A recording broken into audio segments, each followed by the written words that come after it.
completely about COVID. And our writer Krishna, वो ये concept में आया था कि दो लोग जो एक दूसरे से कम्प्लीटली ऑपोजिट है, वो अगर एक घर में बंद हो जाए तो उनके बीच में क्या होगा। तो ये हमारी कॉमन लव स्टोरी नहीं है, बिकॉज हमको नहीं पता कि उनके बीच में एंड में क्या होता है। वो आप पोस्टर में देख सकते हैं कि वो शायद एक साथ है, शायद नहीं है। एंड जब भी मेरे को ये स्टोरी वेद ने सुनाई थी रात को 3 बजे, तो मेरे को पता था कि मेरे को ये प्रोड्यूस करनी है, और तभी वो शॉर्ट फिल्म बनने वाली थी। फिर हमने इसको डिसाइड किया कि हम इसे वेब सीरीज़ में बनाएंगे।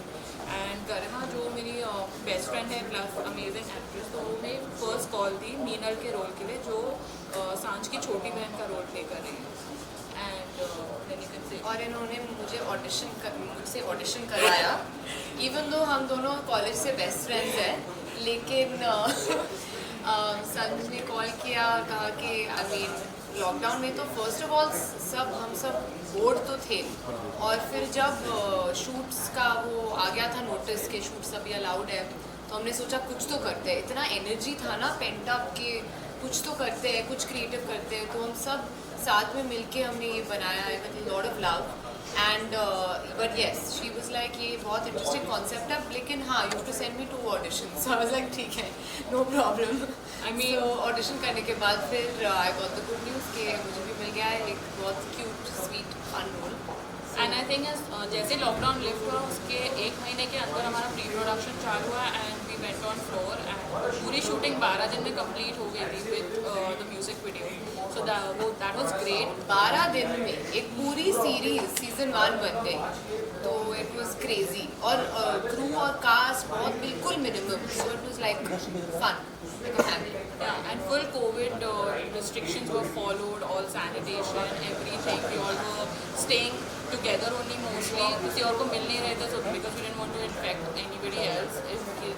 तो हमारे शो के साथ they are experimenting with something new, and they are venturing into web series. And pop films के साथ हमने already पहले 4 शॉर्ट फिल्म्स बनाई है, जिसमें से 2 में गरिमा है भी।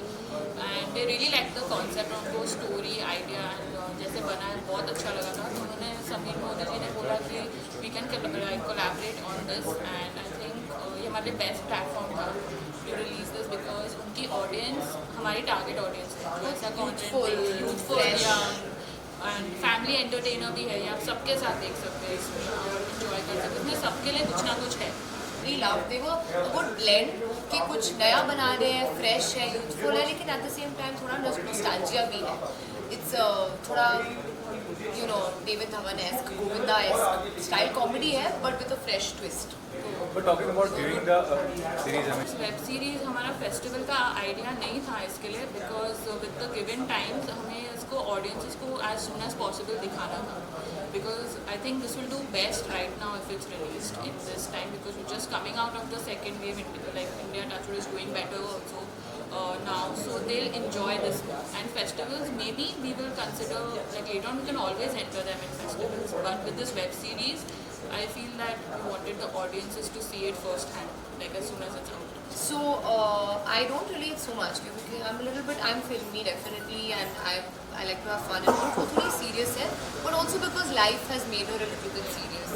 And I think with this show also, जो main message इसमें है, obviously because we are going through such a difficult time, but life में और भी चीज़ें हो रही थी जो like Anjali is going through a divorce in the show, वो सब होना बंद नहीं हुआ था किसी की भी लाइफ में। तो सूरज ने आके उसकी लाइफ का वो पार्ट आई थिंक उसको उससे बाहर निकाल दिया, बिकॉज हम सब लॉकडाउन में बंद तो हो गए थे, लेकिन लाइफ फिर भी चलती रहती है। सो आई थिंक दैट मैसेज कि कोई ना कोई है जो आपको हेल्प कर सकता है, I think that's the biggest thing. Like you don't have to give up on hope. Just a sense of hope. And so I think that to answer your question, Anjali जी के कैरेक्टर से मैं relate, सांझ से मैं relate इतना नहीं करती हूँ, लेकिन अपने कैरेक्टर से बिल्कुल रिलेट। And I think मेरे साथ जो है एक रोमांटिक कॉमेडी वेब सीरीज है, जो बेसिकली 2 कैरेक्टर्स के बारे में जो एकदम इक्वली ऑपोजिट है। सो इस बेसिकली इस कहानी के थ्रू जो हम कहना चाह रहे हैं is we are trying to address the topic of depression, but in a very humorous way कि यू नो डिप्रेशन की वजह से कुछ लोग कुछ कदम उठा देते हैं जो सही नहीं होता है। तो हम कहना चाहते हैं थ्रू, एंड वहाँ कैरेक्टर आपका आता है सांझ का।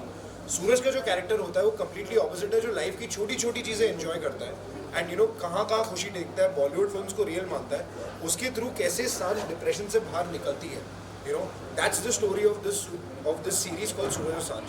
कंप्लीटली एंटरटेनमेंट शो सीरीज है, 90s की देव धवन गोविंदा वाली फिल्मों की याद दिलाएगी। जो सिर्फ पूरी फैमिली बैठकर हंस मुस्कुरा कर पूरी ये शो देख सकती है। कैरेक्टर का नाम सांज है, संजना। एक्टर का नाम Anjali Anand. She is not here today, but actually ऐसा था कि ये कोई प्लान कास्टिंग नहीं थी, ये किस्मत वाली कास्टिंग थी। मेरा प्लान जो स्टार्ट में ऐसा था कि the whole plan was to make it complete newcomers, freshers के साथ बनाना हो। एंड ऐसा हुआ था कि अंजलि को मैं काफ़ी सालों से जानता हूँ, तो मैंने बोला यार ऐसे रात और स्क्रिप्ट होती थी, तो ये टाइम मैं रात को तुक्के मारता था।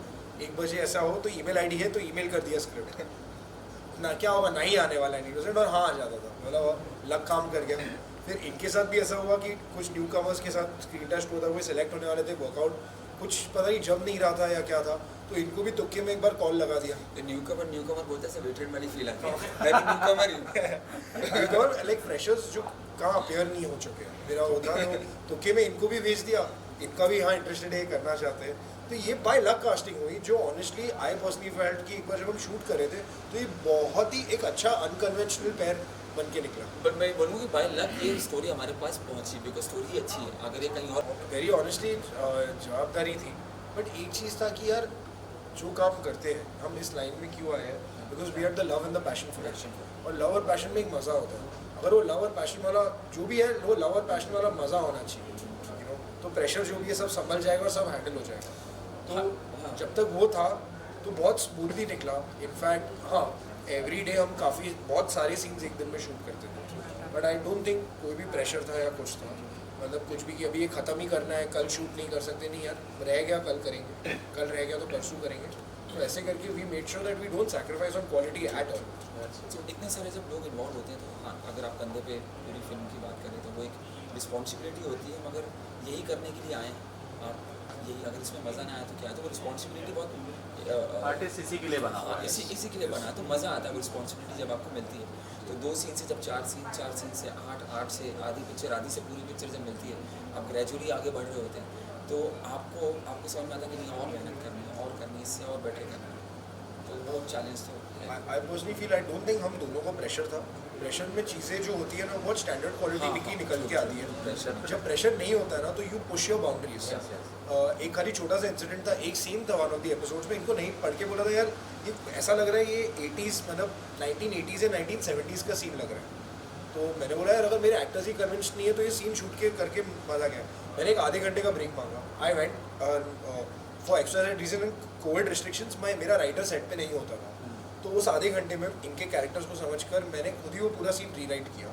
इनके पास आया, इनके साथ पढ़ा, इनको कन्विंसिंग लगा, फिर ही हमने जाके वो सीन शूट किया। एंड यूजुअली जिस स्केड्यूल पे हम जा रहे थे, हमारा मतलब कुछ एज सच कि हम ऐसे सीन्स बहुत चेंज नहीं करते थे। It was a very important because scene. हाँ, ऑलरेडी स्क्रिप्ट टाइट थी एंड ऑलरेडी सारी चीज़ें थी, तो जो हमको लगा कि इससे और बेटर हो सकता है तो ये हम डिस्कस करते हैं।